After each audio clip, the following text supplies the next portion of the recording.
Maybe you have heard the phrase knowing God's presence, but you don't know what it's all about. That was like for so many people, and we read in the Bible. Before they knew what God's presence really was, before Moses knew God's presence in Egypt and through the wilderness, he first to have an encounter with God. That happened at the burning bush. Whenever God came and spoke to Moses, just while he was going about his daily work, out in the hills looking after the sheep, God came and met with Moses, and he had an encounter with God that transformed his life. Samuel was a young boy that grew up in a generation in the book of Judges where it says everybody did that which was right in their own eyes. But yet God spoke to this young man in the temple or in the tabernacle, as it were in those days.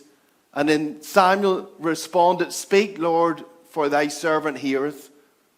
Maybe you've experienced God in church before. Maybe God has spoken to you just like this young man Samuel. And God wants to speak to you again today.